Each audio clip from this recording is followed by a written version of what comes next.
Oi, oi, bom dia, boa tarde, boa noite. Já quer dar o paz de Deus, né? Vou falar para vocês o plano, o resultado. É difícil até de falar, com o nome do canal é Ciência CCB. Então eu vou falar a fórmula mágica, ou o resultado final. O que é a vida real na congregação cristã no Brasil de maneira analisada com sinceridade. É o orgulho. É simples. O orgulho. Como que produz o orgulho? É uma fábrica de a doutrina da congregação, a vida da congregação, ela produz orgulho. Por que as pessoas não têm amor na congregação? Tá? Por que você se sente muitas vezes só na congregação? Você tem amigos, você acha que você tem amigos, mas é porque você concorda com tudo. Porque se você não concordar com alguma coisa, você vai descobrir que quem está do teu lado não é teu amigo. Ele só está correndo junto com você em busca de um alvo. Qual é o alvo? Chegar no final da vida sem falhar na CCB, sem perder liberdade na CCB, sem ser condenado pelo povo e pelo ministério. Chegar com liberdade, ganhar o serviço de velório. Se você, sabe, o ser firme e fiel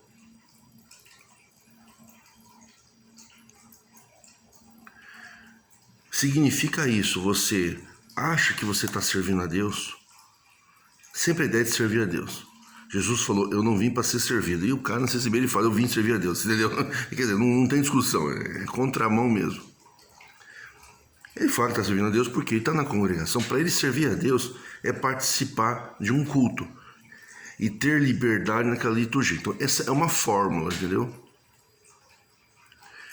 Então o criar liberdade dentro da liturgia faz parte de um plano. O cara é presenteado com essa liberdade. E ter liberdade é um dos status. É o cara que está bem, ele está bem na igreja.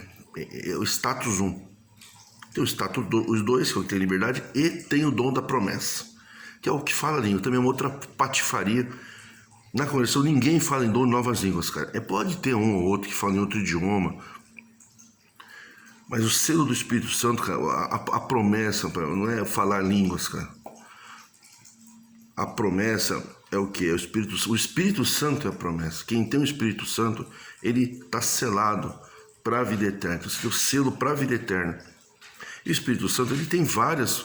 Ele pode ter um atributo muito forte na pessoa, mas não é só o falar línguas. Falar línguas era uma necessidade. Hoje, cara, não tem novas línguas, porque não tem necessidade de você falar novas línguas. Nós temos o Google Translate, tem outros aplicativos que você leva o aplicativo na viagem, você fala em português no aplicativo e aponta para a pessoa no idioma da pessoa, e o aplicativo fala no idioma da pessoa, a pessoa responde no idioma da pessoa, você aperta o P de português e ele fala em português com você. Então não precisa de Espírito Santo. O Espírito Santo foi substituído pela tecnologia nesse quesito. Profetizar o futuro é uma invenção apostólica. Jesus falou, basta cada dia o seu mal, não se preocupar com o dia de amanhã. Veio o Dr. Paulinho, caiu do cavalo, ficou cego, teve que Ananias lá botar a mão nele que ele ficou cego. E dali para frente ele sempre teve esse espinho na carne, que era o problema das vistas. Ele caiu do cavalo, diz que viu Jesus, ele não viu Jesus, ele ouviu uma voz dizendo, eu sou Jesus. Pode ler, ele não viu Jesus, ele encontrou com Jesus, não. Cara, pode aparecer uma luz aqui e falar assim, eu sou Jesus, cara. Tem que lembrar que Jesus falou, muitos virão em meu nome, falsos cristos, não creiais. Tem que crer naquilo que eu já falei. Dito e feito. Foi lá o Paulinho e falou que o Espírito Santo é da dom de profecia. Por que o dom de profecia? Porque o dom de profecia é o anseio das pessoas e as pessoas vão no templo para buscar profecia. Você está entendendo o desembaraçando? Você entender, para os seus olhos se abrir, o conjunto de coisas intercaladas que te aprisiona. Então, quando você fala, mas o apóstolo Paulo falou, aí você vai nos estudos bíblicos, o cara do estudo bíblico, você tem que entender que ele tem um trabalho em alguma igreja, ele está focado em alguma igreja.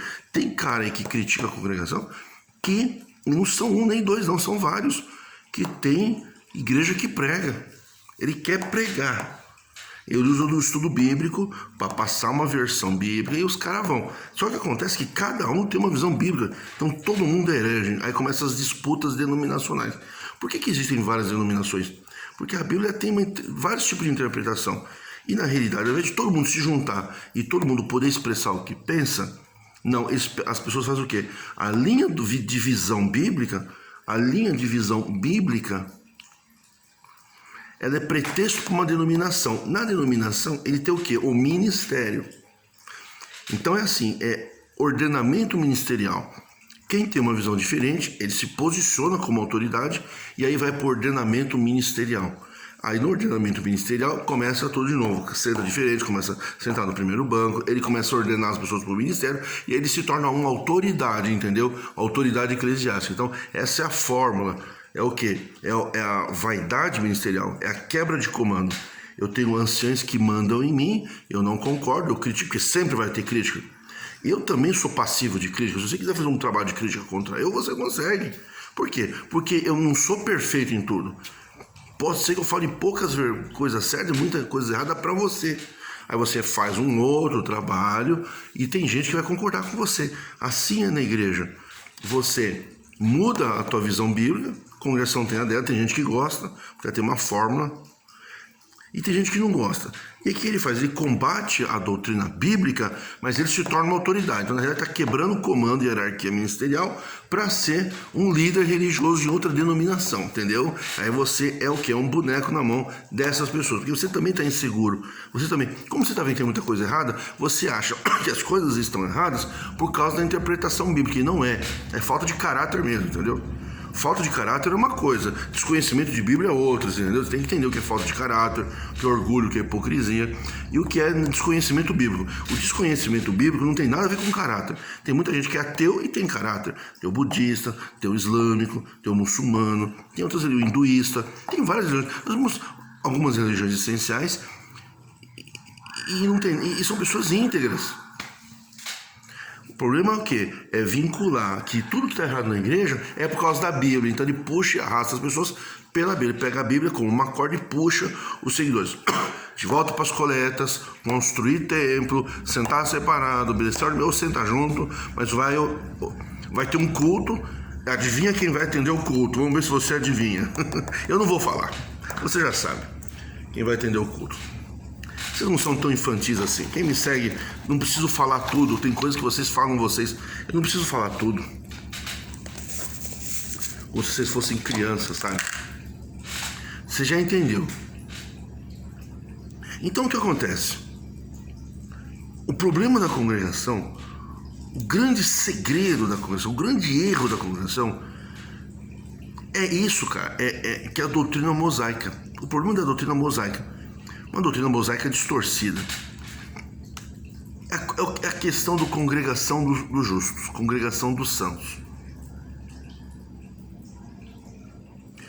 É a questão, cara, do obedecer doutrina. E vincular que obedecer doutrina, ele está fazendo um sacrifício, ele é mais obediente, que é a cultura, né, de muitas famílias, que o filho obediente é o bonzinho, o desobediente é o ruim. Aquele que responde com educação, mas responde, critica os pais, é o filho ruim. E o filho calado, submisso é o filho bom. Então, nessa cultura o que não é uma verdade. Eu, por exemplo, eu não era o xodó da minha avó. Era meu irmão e o meu pai. Eles eram muito parecidos. E eu era o quê? O boca dura, eu respondia, né? Inclusive eu criticava muito a minha avó. Eu falava, avó, a senhora ainda não tem experiência de vida. No final das contas, nós fomos grandes amigos, eu e minha bisavó. Mas eu discutia com ela. Ela queria me bater, ela tinha 90 anos, né? Eu falei, vovó, vamos comemorar o Natal. Eu falei, não vou comemorar o Natal. Vou tomar essa cerveja aqui. Não vou, vai sim. Agora só tá com 95 anos, ela morreu com 96, né? Pra mim ela não morreu. Vocês falam que morreu, mas pra mim morreu. Só vai tomar, só comer champanhe dia 25, mas não como, eu não vou comer, não precisa comemorar o Natal. Eu vou comer o frango e tomar essa cerveja aqui, eu vou dar uma colher pra senhora. Vem aqui que você vai apanhar. Quando eu era pequeno só me batia, agora só me bate mais que eu sou grande. Vem aqui, José Ricardo, vem aqui. Aí eu tinha que ir, né? Aí ela fazia assim, ó. Pam! Ai, que dor, nossa. Como doeu, avó? Agora tu come esse frango aqui comigo. Tá bom, vou comer. A minha avó com 95, 96 anos quebrou tudo que é doutrina. Quebrou tudo já. Você devia ser promotor de justiça, você gosta de ficar batendo. Não, eu quero ser advogado. Aí, pam, aquele pam, né? Mas só 96 anos dá um pam, né? Não sei se vocês sabem, eu sou descendente de escravos quilombo, né?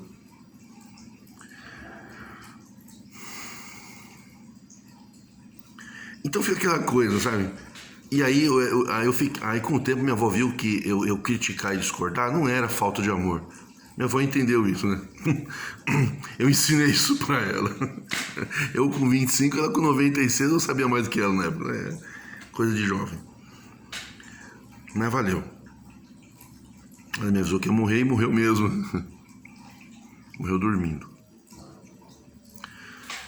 E aí, gente, o que eu quero dizer é que essa doutrina do bonzinho e do malzinho é o cara obediente e o desobediente. Aí tem o obediente e desobediente, né? Aí tem o santo e o pecador. O que é o santo e o pecador? Resumindo, o santo e pecador é o bonzinho e o ruim, é o que obedece e o que desobedece. Aí atribuiu-se ao Deus a versão humana. No Velho Testamento, Deus é a versão humana. Deus é a imagem do homem. O homem vê Deus como ele queria ser. Um Deus que castiga e tem poder sobre tudo. Então ele fala que Deus tem todo o poder, na realidade é ele que acha que tem poder. Ó, Deus é que tem poder, mas quem manda sou eu, que eu fui escolhido para ser líder religioso. Esse é o padrão. E aí tem o santo e o pecador. E o problema é esse, como na congregação tem essa questão do santo e o pecador. Então ele fala, congregação do justo. Você vê que é congregação cristã no Brasil, não é igreja cristã no Brasil. Não é igreja no Novo Testamento, é congregação. Congregação é Velho Testamento. Não é pastor. Fala que pastor é só Jesus. Então, fala que é ancião. Ancião é o ministério mais maligno que tem dentro da Bíblia. É o ministério que matou Jesus. Você realmente entende isso? Não foram os pastores da igreja no Novo Testamento, até porque Jesus já tinha partido, né? Mas assim, o ministério de ancião eram juízes. E aí houve uma coisa assim, o que é ser bom e o que é ser mal, entendeu? Quem aí estabeleceu-se que o que é doutrina é como se fosse lei. Doutrina não é lei, doutrina é conduta, mas transformaram a doutrina em lei. Quem obedece a doutrina é bonzinho, é santo. E quem não obedece a doutrina é pecador. Para que houvesse um julgamento, o ancião, que deveria ser um conselheiro tribal de pequenos grupos, tinha vários anciãos. Moisés levantou vários anciãos. Aquele conselho, pequenas disputas de família, o que aconteceu? Ele pegou a doutrina que Moisés disse que foi Deus, que não foi. Ele disse que foi, mas eu não creio que foi, porque ele subiu sozinho no monte. E o Novo Testamento diz que o testemunho de um homem só pode ser confirmado por 2 ou 3. Se ele subiu sozinho, ele não teve testemunho do que ele viu sozinho, subiu sozinho, então é inválido. Estevão, antes de ser apedrejado, Atos capítulo 7, Atos 7 falou que Moisés conversava com um anjo. Moisés falou que conversava com Deus. Você vê como é que é? Todo o Novo Testamento desbancaram Moisés e botaram Paulinho no lugar de Moisés. Aí transformaram condutas em doutrinas, e quem obedece a doutrina passou para ser palavra de Deus. Por quê? Porque o que é certo é bom, o que obedece o ancião, ou o líder, o chefe, se tornou chefe mesmo, chefe tribal. Quem obedece é santo e quem desobedece é pecador, entendeu? É assim que nasceu a questão do ancião juiz. E isso era para leis de conduta diversa, mas não eram leis espirituais no Velho Testamento. No Velho Testamento eram leis humanas, condutas humanas. Você não pode casar com uma mulher de outra nacionalidade. Você tem que fazer um sacrifício se você praticar um ato ilícito. Se você perceber o Velho Testamento, não se fala, entendeu? Não se punia quem não amava. Não se punia quem cobiçava. Eram normas de vida humana. Era direito penal, direito civil humano. E aquele ancião se tornou um juiz das condutas humanas. Então veja, o ancião que é um idoso para ser conselheiro, ele se tornou um juiz. É que nem o conselheiro bíblico dos estudos bíblicos. Ele se torna um líder e o líder se torna um juiz. É assim que nasceu o ministério de ancião no Velho Testamento. Isso foi aos poucos. E no ministério de ancião do Novo Testamento, manteve-se. Só que tem um problema. Hoje nós não estamos no estado religioso. Hoje nós estamos no estado democrático de direito, estado laico, onde o Estado está separado da religião, desde a Revolução Francesa. Então hoje o nosso juiz é o juiz togado de direito do Poder Judiciário. Quem cria as nossas leis de conduta humana é o quê? É os senadores, é o Congresso Nacional, bicameral. O que é bicameral? É os deputados, numa casa, né, uma casa tem os deputados, e aqui tem os senadores. Isso tudo forma o Congresso Nacional. Eles promovem as leis, os deputados, e os senadores, eles criam leis, e os senadores legislam, né, tem um conjunto de procedimentos de deputados e senadores que criam leis. O Poder Judicial julga o comportamento do cidadão e do Estado diante dessas leis, e o Poder Executivo executa.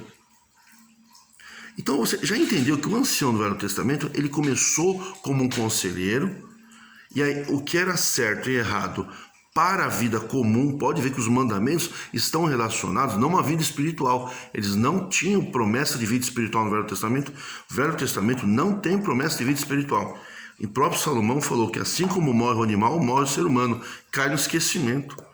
Eles não criam na ressurreição. O que eles criam é que havia um novo céu, uma nova terra aqui na terra. Vai ler no livro de Isaías, novo céu e nova terra. Por isso que os testemunhos de Jeová falam que haverá o paraíso, vai ser aqui. O céu é aqui. Porque Jeová prometeu no livro de Isaías um novo céu e uma nova terra, igual aqui na terra mesmo. Então, os testemunhos de Jeová realmente seguem Jeová do Velho Testamento mesmo, que não tem nada a ver com Jesus. Então, esse ancião se tornou o quê? Um juiz. Mas é das coisas humanas. O ancião do Novo Testamento, até no tempo de Jesus, ele era também um juiz do povo judaico. E as normas que eles criavam, as leis, falavam que era Deus. O julgamento, quem andava certo, quem andava errado, na realidade não estava desobedecendo a lei, estava desobedecendo o próprio Deus. Então, nesse interim, esse juiz se tornou o quê? Um juiz de Deus. Eu estou julgando a lei que Deus deu. Na realidade, eles criaram a lei e falaram que foi Deus. Mas era para coisas humanas. O ancião do Novo Testamento é o neofarisaísmo. É um outro tipo de ancião. Esse ancião que você está vendo na congregação, é o ser humano não como pessoa, tá? Veja bem, o ancião, tem ancião juiz, como estava vendo, tem ancião juiz, tem ancião que tem excelentes profissões, tem ancião pobre também, ancião simples, pobre de dinheiro, mas também tem muito pobre de dinheiro que é muito arrogante. Tem muito ancião que tem boas profissões e são pessoas simples. A pessoa e a família dele está fora da crítica. É o ministério de ancião o alvo do combate deste canal. Eu estou aqui para combater o ministério de ancião, não para reformar, é para extinguir o ministério de ancião, o poder do ancião na tua vida. Porque a congregação, ela tem dinheiro, sempre tem idólatra. A Igreja Universal, por exemplo, tem gente que xinga, que fala, eu falo que eu convivi com pessoas lá, eu mesmo fui expulso da Igreja Universal, uma vez eu entrei, eu não quis levantar a mão, quis dar o dízimo, o cara me amaldiçoou no meio do culto lá. Mas assim, saiu milhões de pessoas da Igreja Universal, mas entrou milhares. A conversão também está saindo gente, mas está entrando um monte. Aquela forma de saiu, entra 10, é real mesmo, entra mesmo. Porque o pessoal vai com tudo, o pessoal está angustiado e vai buscar Deus. Mas aquele ancião, gente, o ancião da congregação, o neofarisaísmo, ele não avança. Na realidade, ele não está ali para coordenar ou julgar você na vida material. O ancião da congregação, ele julga a tua vida material nas coisas que afetam o nome da instituição. E ele julga a tua vida espiritual. Isso nunca se viu na Bíblia, você sabia disso? A única pessoa que acusa para que as pessoas sejam punidas por Deus na Bíblia é o diabo. É o único. Vocês ouviram o barulho do café? Não sei, desculpa, viu? Ouviu, né? Deixa eu respirar um pouco aqui. Salda em casa. O ancião do neofarisaísmo, que o ancião fariseu é o ancião mosaico que eu falei para vocês, eles governam a vida das pessoas. Eles não acreditam em vida eterna, eles não acreditam em paraíso, não acreditam em diabo, não acreditam em nada. Obedecer e desobedecer a lei de Moisés, eles são os juízes, entendeu? É um ancião perigoso, entendeu? Tanto é que eles mataram o próprio Jesus Cristo. Eles que promoveram a morte de Jesus. O ancião do neofarisaísmo é o que? É o que coordena a tua vida pessoal, coordena a tua vida espiritual, e ele crê na vida após a morte. Ele crê na vida eterna, ele crê na condenação eterna, ele crê no diabo, ele crê em Jesus. E ele está ali para lançar você no inferno. O ancião da congregação, ele é um ancião neofariseu, porque ele quer controlar a tua vida humana e quer controlar a tua vida espiritual. Então ele diz, você não pode louvar a Deus na igreja porque tu é um pecador. Baseado em quê? Na Bíblia? Não, baseado nos tópicos. Assim como Moisés criou tópicos para a vida humana, a congregação também criou tópicos para a vida humana. Não pode casar com uma mulher de outra igreja. É um tópico mosaico. Você é judeu, você não pode casar com uma mulher de outra igreja. Embora eles casavam, Judá casou. Sansão também, o mito, né, o ser mitológico, é uma mitologia aquilo. Então a congregação também criou tópicos para a vida terrena. Você não pode divorciar e casar de novo, porque se você divorciar e casar de novo, você é um adúltero. Isso é uma invenção. Adultério no casamento é quando você trai dentro do casamento. Isso no Brasil não é crime, mas é preceito para divórcio. Tudo bem. Mas veja bem, o casamento não é com Deus, cara. Não é Deus que promove o casamento. Não é porque você escolheu casar com uma pessoa que foi Deus que uniu. Foi você que escolheu, então Deus não uniu nada. Você não tem pacto com Deus no teu casamento.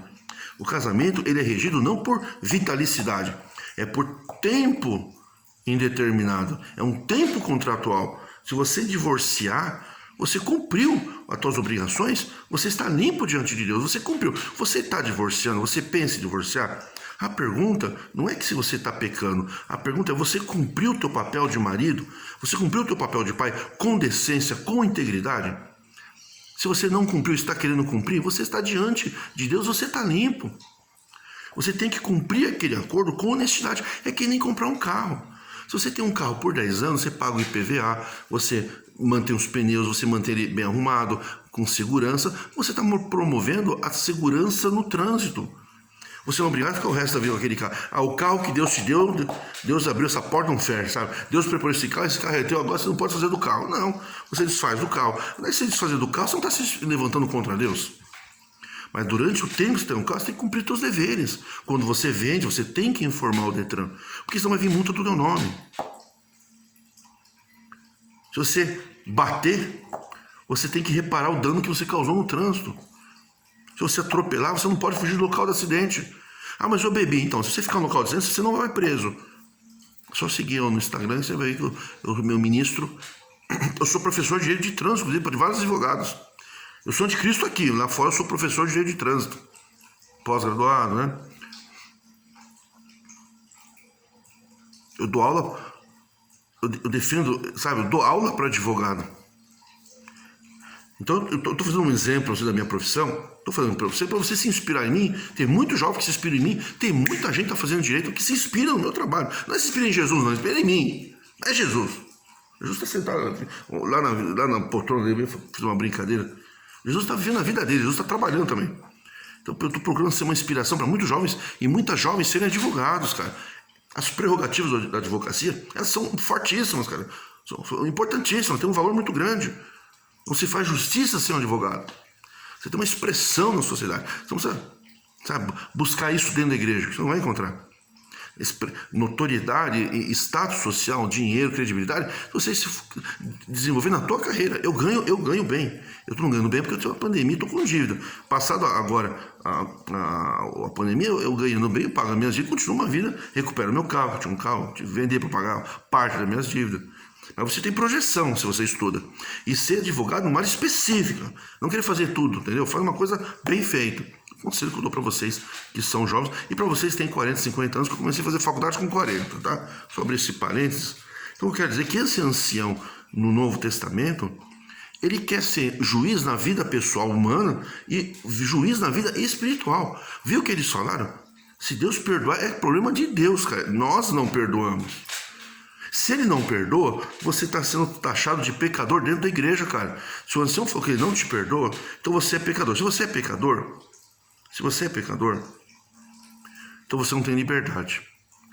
Esse é o ponto. As pessoas não querem passar por isso. O que elas fazem? Elas têm máscaras. Elas fingem que são uma coisa que não são. Por quê? Para não perder a liberdade. E aí é que nasce o orgulho. Para as pessoas ter liberdade, que o objetivo é ter liberdade. Por quê? Ele está buscando status social. Ele está buscando uma vida, uma comunidade. Como se viver na congregação fosse uma comunidade. Tem gente que não tem vida própria. A vida dele é congregação. As amizades é só congregação. Ele só fala de igreja. Ele só tem amizades envolvendo congregação. Ele não promove amizades verdadeiras de pessoas que não têm nada com religião. Os amigos, as amigas, é tudo a congregação. Ele só fala de orquestra, que vai no ensaio, que vou congregar. Ele só fala de hino, só fala de testemunho. Quando ele toma uma paulada, que ele acorda para a vida, ele cai na depressão. Por quê? Porque a vida, ele não tem vida. Ele não tem vida, simplesmente a vida dele não é nada, é um abismo. Ele não investe na vida pessoal, ele joga tudo dentro da congregação. Então ele tem muito a perder, ele não pode perder o status, a credibilidade, a aparência. O que ele faz? Ele esconde tudo aquilo que é mais nocivo, que ele tem, todo mundo tem, você também, eu também, todos nós temos. Eu, por exemplo, eu fumo um charuto na minha live, na frente de vocês, eu não fumo escondido. Por quê? Porque eu não preciso que vocês me dão liberdade. A minha liberdade na minha casa é minha. Então, quem tem liberdade na minha vida sou eu, porque eu vivo em espírito de verdade. A liberdade de vocês, ela é passível de corte. Então, o que as pessoas fazem? Elas escondem. É aí que elas se tornam falsas, hipócritas. Elas começam a criticar dos outros aquilo que elas fazem na vida privada. E para tirar a atenção das pessoas de si, ela começa a apontar o pecado do outro. E para se sentir melhor ou passivo de aprovação divina, ela começa a mostrar o pecado dos outros. Por isso que na congregação tem o corte de liberdade. E cortando a liberdade, os que não perdem a liberdade se sentem, né? Aquele que está de pé olha para que não caia. Quer dizer, isso é uma doutrina apostólica, uma doutrina farisenta, entendeu? Jesus nunca falou isso. Jesus sempre ensinou a estender a mão para o mendigo, levantar, o que você quer? Eu quero ver. O cara está cheio de pecados. O cara, você está cheio de pecados, já quer ensinar a gente, ó, se eu tenho pecado, eu não sei. O mestre falou, vê e eu vi. Você vê como é que os fariseus eram? Você está envolto, por que pecado? Porque o cara era cego, achava que ser cego das vistas era motivo, é porque ele era pecador. Vocês perceberam que eles jogavam tudo que era da vida humana como Deus condenando a pessoa. A pessoa tinha uma doença, era Deus. Tinha uma lepra, falava lepra, era anseríase, né? Anseríase. Fala lepra, você está amaldiçoado, fica isolado. Falava que aquelas pessoas que tinham problemas nas pernas, coxos, mancos, surdos, aleijados, certo? Eram pessoas que Deus puniu, entendeu? Eles não podiam nem entrar no templo. Não sei se você sabe, no Velho Testamento não podiam entrar no templo, cara. Pessoas com defeitos físicos. Homens com pênis muito grandes não poderiam ser sacerdotes. Não sei se você sabe disso. É lei. Se não acredita, vai pesquisar. Anão. E aí fala que isso é espiritual. Então, é espiritual. As pessoas com defeitos espirituais e morais na igreja, os espirituais, ele pode fazer o quê? Ele veste uma capa de santidade. Ele põe uma capa de santidade e ele obedece os mandamentos da igreja. Aí ele é tido de bonzinho. Por quê? Porque ele obedeceu os mandamentos dos homens. Mas e se ele for orgulhoso? E se ele for uma pessoa totalmente reprovável para Cristo? Falso, hipócrita, orgulhoso. Aquilo não aparece. Aparece assim, mas todo mundo está meio pálido dentro da igreja. Ninguém condena o irmão porque ele é orgulhoso. É orgulhoso, ele continua tocando. Ele é orgulhoso, ele é ruim, ele é carrasco, ele é ancião, ele continua no ministério. Ele pratica injustiça, ele é ancião. Então ele é vitalício, ele continua no ministério. Mas se ele sair com uma mulher, aí senta no ministério. Dependendo também, né? Que nós tivemos um ancião que tinha amante e vocês fizeram um velório, né? E vocês negaram o velório para muita gente aí. Ontem vocês negaram o velório para um rapaz que está com a esposa na beira da morte, né? Eu falei, o que você vai fazer? Eu falei, eu mesmo vou ungir. E segue a reforma. Então eu falei, parabéns, unge mesmo. Minha esposa está para morrer, é irreversível o quadro dela. Chamou o ancião ontem, hein? O ancião falou para ele, eu não vou fazer unção porque vocês fizeram sexo antes de casar. Então não tem unção, você é pecador e você é pecador, não tem unção. E nem foi no velório, nem foi no hospital. Ela está entre a vida e a morte. Eu já vi que chegou a mensagem dele, eu não sei se Deus recolheu ela. Eu vou falar sempre, porque na congregação não pode falar, mas eu vou falar. Que Deus, se foi isso, ou se Deus vai resgatar ela. Mas o ancião negou ontem uma unção. Ele falou que não vai ter funeral, porque ela é pecadora. Vocês estão vendo? O que o músico fez? Ele ungiu ela. A unção é um ato de fé. Você quis ungir, parabéns para você. Se acontecer alguma coisa, uma fatalidade, faça você um velório, você e a tua esposa. Como vocês são maus, né? Isso é o câncer da sociedade brasileira. Vocês não ficaram lá na Europa, lá. Fica lá na Europa, naquele gelo lá. É muito peso que chega pra mim, gente. Pesa, viu? Pesa. Dá vontade de chorar, viu? Você é um coitado do rapaz, sabe? Eu fiquei com dó. Me chamou de madrugada, sabe? Eu respondi ele 3 horas da manhã, não aguentei esperar. E aí o ancião, ele é um ancião que quer cuidar da tua vida. Isso você pode, se você não pode. Coisas que não tem nada a ver. Jesus não falou nada? Nada. A tua vida pessoal humana é tua. Mas o ancião, ele é o quê? Ele é o ancião da sua vida humana e ele tem aquele negócio, vou levar para o ministério vai cortar a tua liberdade por práticas humanas que não fere lei, mas fere a lei do ancião, entendeu? Então a lei do ancião é que vale e não a lei constitucional. Então ele é um juiz da tua vida privada. Ele obriga você a falar da tua vida privada. Então tem muitos casais que fazem sexo antes de casar e esconde do ancião. Esses têm cargo da igreja, muitos até ministério. Tem muitas pessoas que são homossexuais na congregação, ele mente dentro da igreja e ele tem tapinha. Tem até... Aí na região do interior ontem, me passaram que tinha um diácono que era homossexual. Falei, se vocês sentariam, eu vou entregar todos os homossexuais do ministério. Então, o cara é homossexual. Ao invés de ele ser sincero, ele finge que não é homossexual. Ele engana a esposa e a irmandade. Ele tem até ministério. E se ele chegar e falar que ele é sincero? Se ele for sincero e falar, eu sou homossexual, ele é cortado. Então, isso é o reino do diabo. Eu falo diabo, gente, é o reino da maldade. Eu falo diabo personificado porque vocês acreditam no diabo como uma pessoa. Eu não entendo assim. Eu entendo que diabo, inimigo, satanás, essas coisas, é uma forma de vocês tirar a responsabilidade de vocês e jogar para um ser de fora. Isso também é doutrina lá de trás, que era o quê? O bode expiatório. O sacerdote botava a mão no bode, as pessoas que tinham pecado botavam a mão no bode e o bode carregava a culpa nele. Então vocês inventaram o diabo que é para carregar toda a culpa. Eu fiz isso porque o diabo me tentou. Então você não é responsável, a culpa é do diabo que te tentou, né? Então você é o quê? Você é vítima de uma força de fora. Você não tem aquela responsabilidade. Quem vive em espírito e em verdade, ele não vive sob tentação do diabo. Ele vive sob responsabilidade diante de si, da sociedade, da família e de Deus. Se você faz uma coisa ou deixa de fazer, é você que escolheu, você que é responsável, não tem diabo. Quem anda em espírito e verdade não tem relacionamento com doutrinas de diabo. Não, você é responsável pelos teus atos. Essa é a porta estreita. Porta larga é essa, vocês fazem as merdas e falam que foi o diabo, falam que foi uma fraqueza, vocês foram tentados. Vocês sempre tem uma justificativa. Eu caí, não é porque eu sou filho da puta, sou sem vergonha, eu caí porque tem um diabo, entendeu? Vocês são assim.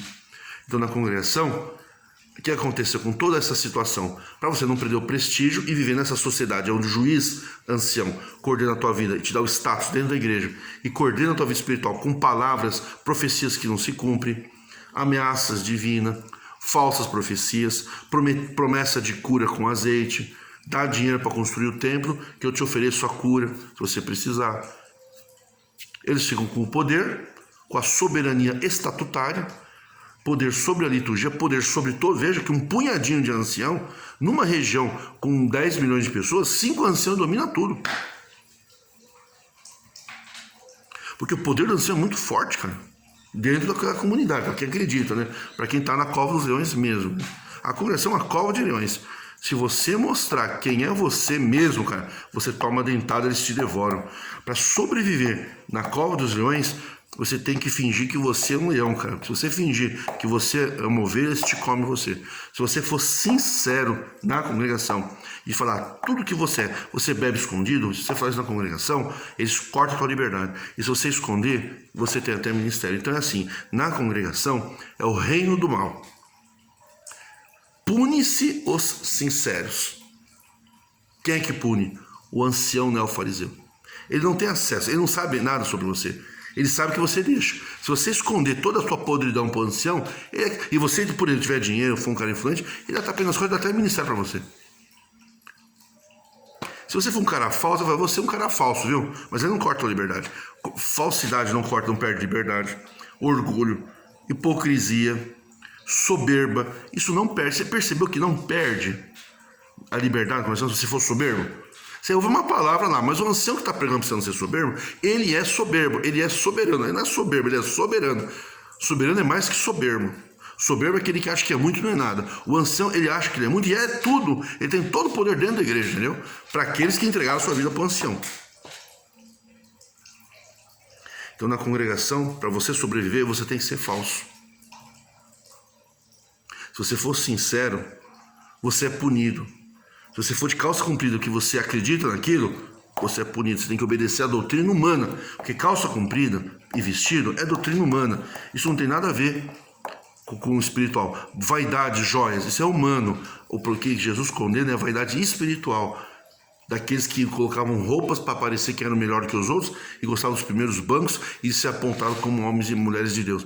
Esse é o farisaísmo que Jesus combatia. No neofarisaísmo agora é muito mais avançado. Além de ter o templo de Jesus não tinha o templo fora do templo, né? Agora tem o templo onde o ancião está lá para jogar a tua vida pessoal e a tua vida espiritual. E como é que você faz para você escapar da irmandade que é extremamente violenta, preconceituosa, julgadora e anda com pedra? Toda pessoa na congregação anda com pedras guardadas. Tem gente que tem pedra e não sabe. Quando ele vê uma pessoa cair, ele começa: 1000 caíram do teu lado, 10 mil à tua direita. O cara, eu estou de pé. Aí ele é o quê? Ele é orgulhoso. E aí ele vai caminhando. Então, eu mereço a vida eterna. Não que eu mereço, mas eu caminhei certo. Eu mereço a vida eterna. Por quê? Porque obedeceu o ancião a vida toda. Tem gente que não obedeceu o ancião, foi banido da igreja, mas ele não fez nada. Então, para você se libertar, você tem que entender que você está num ambiente sinistro. Que você está debaixo de um ancião neo-mosaico. Entendeu? Quando você entender que ele é um neo-mosaico e ele está no lugar de Jesus, cara, ele está no lugar, ele assumiu a missão de Jesus, que é pregar a salvação, e a missão do diabo, quer dizer que você não merece salvação e você vai para o inferno. E só vai para o céu quem eles querem, quem eles deixam. E quem não é irmãos, quem não é batizado na congregação, não é irmão na fé, como eu mostrei no vídeo ontem de 1 minuto. Eles decidiram que o mundo inteiro vai para o inferno. Quem não se batizou na congregação, de 1910 para trás, vai tudo para o inferno, não tem justificativa. Não é da congregação, não se batizou entre nós, não é nossos irmãos.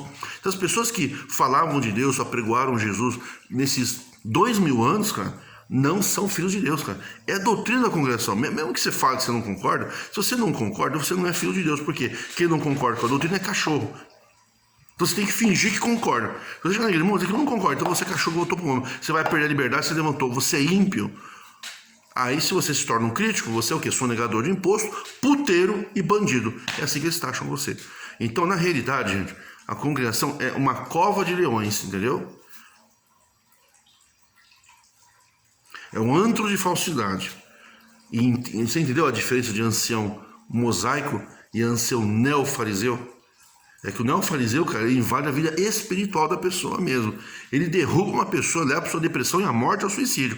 E depois fala que aquele que se suicida não merece velório. Eles são príncipes de Satanás. Você precisa entender isso para você se libertar. Você não entendeu ainda? Então você vai fazer o seguinte: você vai pegar uma lista de 7 defeitos que você tem E você vai pensar, pega os piores defeitos, o que você já pensou, o que você... Aquilo faz você perder a liberdade? Então, no reino dos céus você fica num mundo de responsabilidade, você não perde a liberdade. Mas no reino do céu, no mundo em espírito e em verdade, você busca esse aperfeiçoamento, entendeu? Você não está refém de condenação. Na condenação é só condenação, cara. Não é possível que não tenha um pontinho que você não concorda na congregação. Concorda com tudo, mas tem só uma coisa que você não concorda.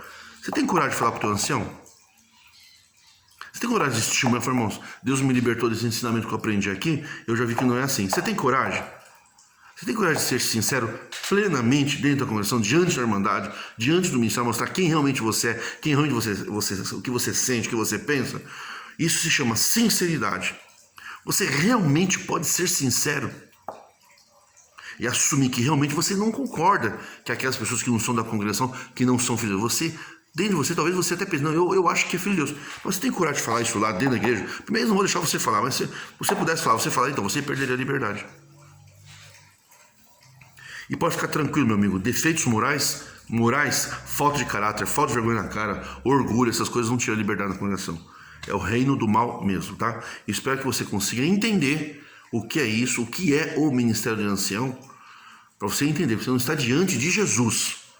Aquele cara não representa Jesus, ele representa o orgulho, o ego dele, da família dele. Por isso tem o nepotismo. Porque no nepotismo eles não são contestados nas decisões ministeriais. É um puxando o saco do outro. Se botar pessoas do povo, vai começar a combater o ancião. Então ele põe só a família, porque como eles têm muitas vantagens, que é assim, né? Eles não ganham salário, mas as portas se abrem, você entendeu? É bem gostoso, é bem legal, é bem bacana. Você aqui me entende. Um bom dia para você. Encerro desejando que você reflita mais esse passo de libertação. Você precisava entender todo esse jogo de ego, de liberdade, de controle, vigilância sexual, vigilância da vida privada, vigilância da vida casada, se divorciou, vigilância de tudo, e vigilância da vida espiritual. Entendeu? Eles pegam a doutrina e transformam você em pecador humano e espiritual. E aí eles cortam a tua liberdade. Esse corte de liberdade prova que eles não são filhos de Deus. Eles são ancião. Ancião é uma coisa, filho de Deus é outra. Ancião julga, filho de Deus perdoa. É bem diferente, é bem legal.